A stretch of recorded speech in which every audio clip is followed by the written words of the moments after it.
This is a Spectre C1 Hellraiser. This is probably one of the most reliable guitars I've had in the studio over the course of my entire career. This one gets reached for more often than not when a client brings in a guitar that has unstable tuning or is just, unreliable.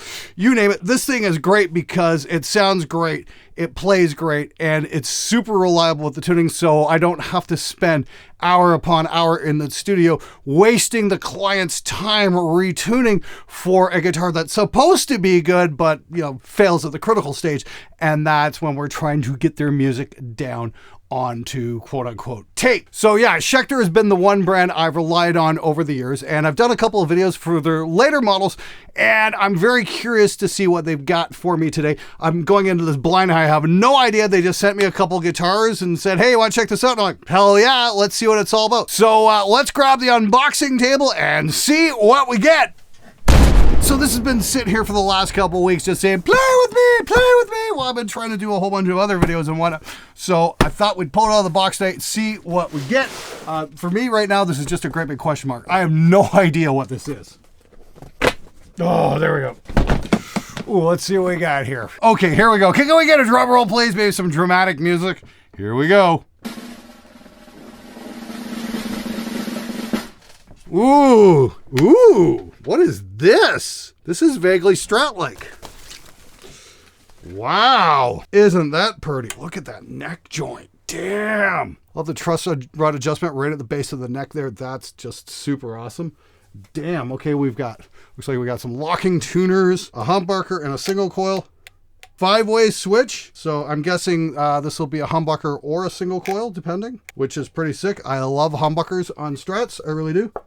I don't know if there's a cavity there or not. I don't think it does, but let's see if it's in tune.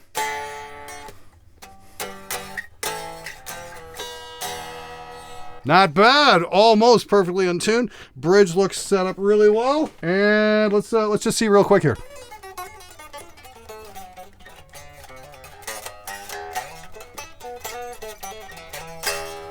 Action seems real nice as well. Definitely got that new string ring to it, that's for sure. Tell you what we're gonna do. We're gonna plug this thing in and take it for a test drive and see what it's capable of. All right, we're all set to go. We got the Bad Cat Lynx. It's a 50-watt head, and this noise-free episode is brought to you by Morley. I'm using the Hum No on the amp, and I'm using the Hum Eliminator into my monologue mic. It's going from my RME Fireface over to my Sony FX3. I'm running 4 channels of audio here, 2 for voiceover. One's at my normal level, one's at slightly quieter in case I get a little bit shouty, and then channel 3 and 4 are for the guitar. All of that has been kept hum-free, thankfully, to Morley. They make solutions for problems you didn't even know you had. What's really special is Morley now has the Hum Eliminating Toolkit over at Sweetwater for only $287.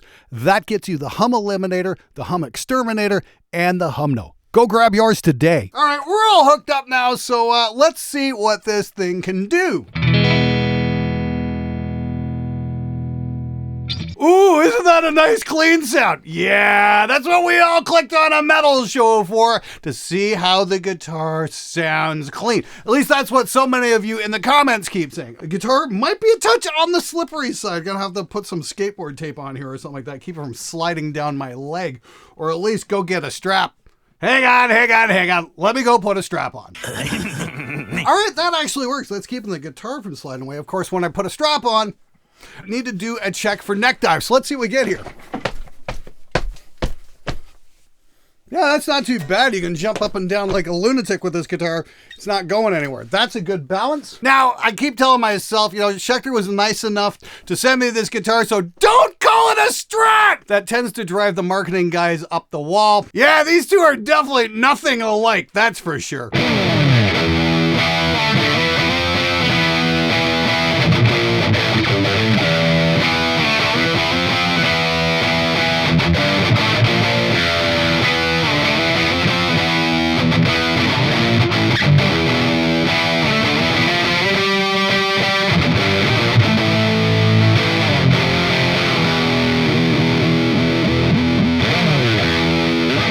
Okay, hey, yeah, I gotta say, it's pretty damn comfortable. I'll admit I've been sitting here probably warming up for the last hour or two. I'm just having a lot of fun playing this guitar. And that's the thing I want to stress to you guys. You know, we did that test there a week or so ago where we tried out, you know, my HSS American Ultra Strat against a very expensive Les Paul, against a very expensive PRS, against a dirt cheap Harley Benton. And nobody could really identify which guitar was which. I mean, like, we had a bunch of guesses, and for the most part, most people were saying can't really tell them apart. And when you've got a stellar signal chain, that's a big part of it. So it really all comes down to, do you like the guitar aesthetically? Does it play nice? That's what's important about a guitar. And I can honestly say, yeah, this guitar plays absolutely beautifully. I mean, like, I love the neck joint here. It's a little bit more comfortable than a Fender, and this has got 24 frets instead of however many the Fender has. I think it's 21, maybe 22. I don't know. I didn't even bother to count. It's a shorter neck on the Fender, but you do get the pickup a little further down the neck because of that. So that might be a slight variance in tone.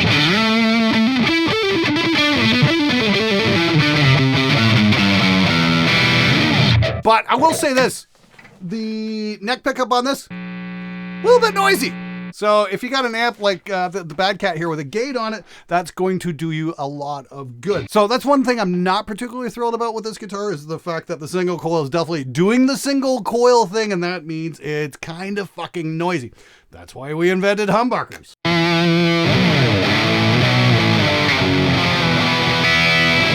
Got no problem with the humbucking pickup on here at all. I mean, like, whammy bar, it's pretty much, you know, a dead simple bar. It's definitely not a Floyd. Like, you can't pull back on it.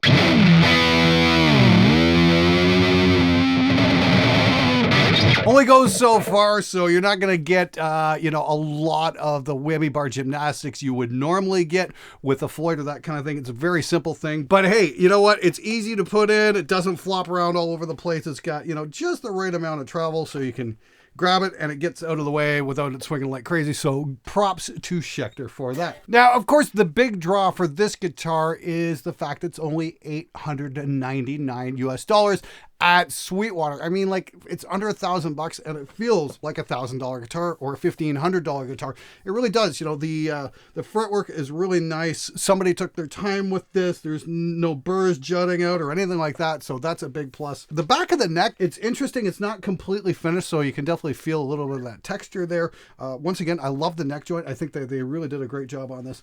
It's definitely a little bit different than, say, your American Ultra Strat, that's for sure. At least in terms of aesthetics and overall feel. Like the Strat neck just feels a little bit different than this one. And you know what? Either one's going to be a good choice. But do they have any sonic advantage? Maybe just the tiniest, because we've got an offset humbucker here. So that's going to sound maybe a tiny bit different from, say, the American Ultra Strat, because the guitar, on the low strings anyway, will be picking up the string vibrating in a different spot. And as we've shown on this show numerous times, is the big difference in guitar sound comes when you move the pickup down the length of the string, because the string is moving farther. Closer it is to the bridge, the less distance it's traveling. The farther it gets away, the bigger the vibration, hence the change in tone. Speaking of tone, I just want to point out that I am running through my brand new Mojo Tone cabinet. This is the Slammon's 2x12. Now, I asked for this one in particular because it's got an angled front end, namely for two reasons. One, if you sit it on the floor, you're going to be able to hear it when you're standing up playing. So this is going to work good as a floor wedge for a live band or at your band practice or anything like that. I mean, like, if you got a normal 2x12, usually you got to stack it on something to be able to hear it. This isn't going to give you any of those problems. That's a big win. Now, I asked for this one for a couple more reasons other than just, you know, reasons of practicality. I wanted it because it was front loading, and I like to change a lot of speakers in and out depending on whatever experiment I'm conducting. And this one's got to be one of the easiest I've ever come across when it comes to speaker changes, because it's on an angle. The speakers aren't going to drop out once you pull the screws out. Big bonus there. Now, I also like cabinets with an angled front baffle because it tends to cut down on standing waves internally, and that's a big problem sometimes when you're recording. And if you have an angled a baffle of some sort, you don't get that internal echo going on, and it gives you a much clearer sound. This also has a ported front end. It's very small, but it just adds a little bit more bottom end to the overall resonance. Gotta say, this cabinet's an absolute winner. And the speakers I'm running today are the BV30Hs. They've got two versions of these. There's the Vs, which are the normal ones, and then the H, which are the heavyweight magnets. And when it comes to crystal clear, sharp top end on high gain, oh hell yes, these speakers really do deliver the goods.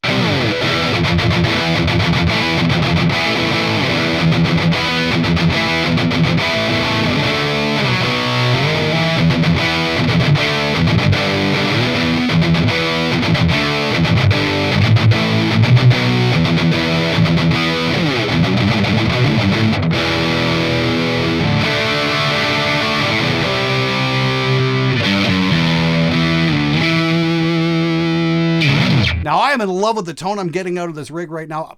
Truth be told, I've had the BV30Hs sitting around for quite a while. I've just never bothered to try them out.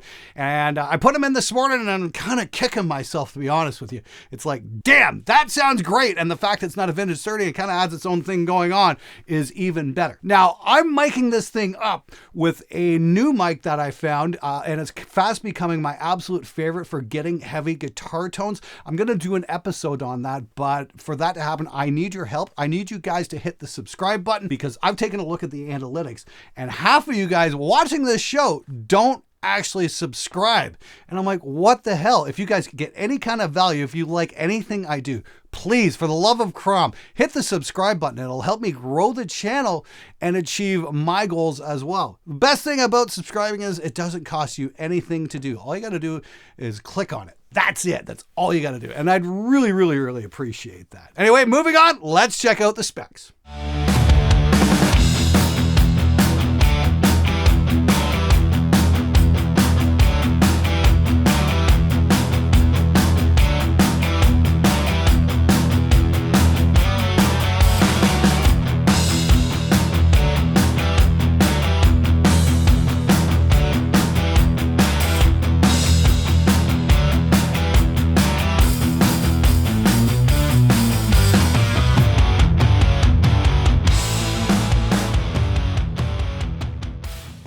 All right, we're back from that specs reel, and I just realized I haven't played you guys any lead bits, and I just spent the last 10 minutes here wondering, oh shit, here we go. You know, warmed up, and then no, as soon as I hit the record button, I'm gonna turn into a stumbling idiot. Now, am I the only guy struggling with red light fever? I know I deal with it every single time. It's just me in here, but I know a lot of you guys are watching this, so, you know, it makes one tend to be a little self-conscious. Remember, guys, I'm not a guitar player. I'm a studio engineer. I'm just trying to record good guitar sounds. I kind of got into guitar reviews just by falling into it, as it were. They're enjoyable, they're fun, but they're nerve-wracking as hell too. Now, I can't be the only one out there who just gets a little bit self-conscious when performing publicly on guitar. If you guys are struggling with it too, please share below. I'd love to hear from you, and any remedies you might have as well, because that might make my job a little bit easier, and I'd really appreciate that. Anyway, the lead bit.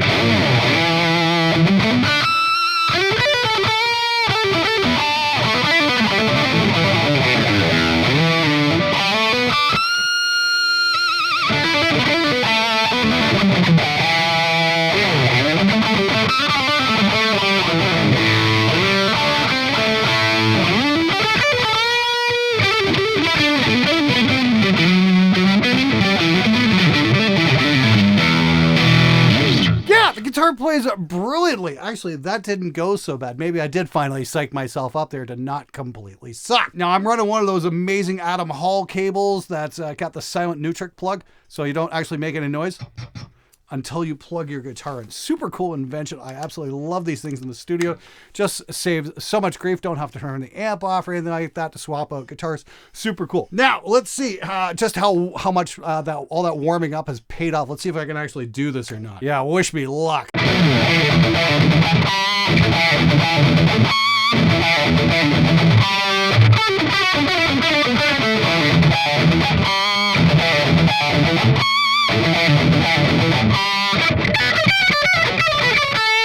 Almost damn it! I just haven't, it's getting up to that last note up there. You know, what is that? The 16th fret. It's like, if anybody's got any suggestions on how to make the jump from here to here in time and hit the note correctly, I am all ears because I've been working on this one for a while. Almost got it. Not quite there. So let's get to the 5-star breakdown. Now, when it comes to overall the packaging, hey, it came in one of those amazing Schecter hardshell cases. Gotta give them 5 stars for that. I mean, damn guys, you knocked it out of the park there, no question about it. It's a great way to protect your instrument. I highly recommend getting one of those cases when ordering a Schecter guitar. You just can't go wrong. Setup, again, 5-star packaging. Now, this thing, I visited the Schecter facility in LA. I've met the guys who are looking over the guitars, getting them all set up and ready to go out to various places around the world. And those guys really work their asses off. So big salute there to all the guys working at the Schecter building. You guys are doing a kick-ass job because the setup on this guitar was just magnificent. I don't think I need to change anything, to be honest with you. You guys just did a lovely job.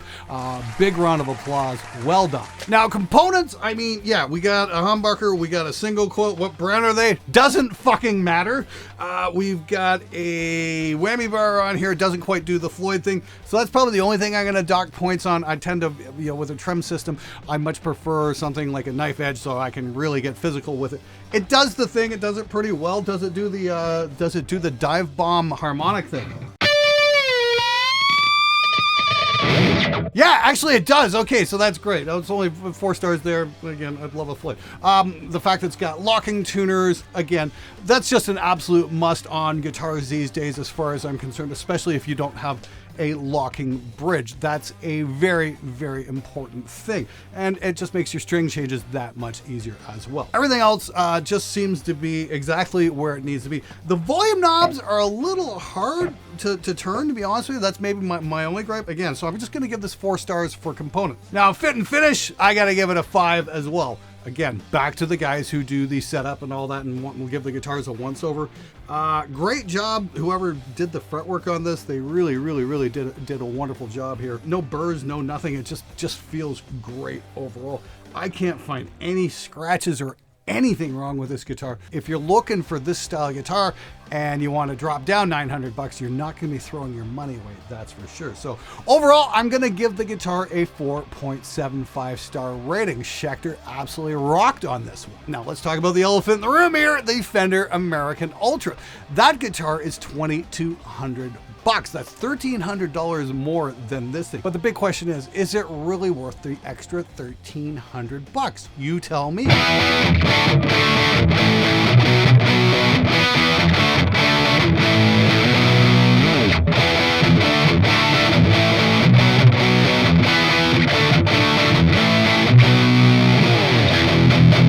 Honestly, once you start playing them back and you remove the visual, it gets very difficult to tell these guitars apart. Once again, the pickups are slightly set differently where the string vibrates, so there is a slight tonal variation. But when it comes to overall playability, I don't know if this thing is actually $1,300 better. It really comes down to a question of diminishing returns. You can spend a lot of money and you might get a very small improvement in quality.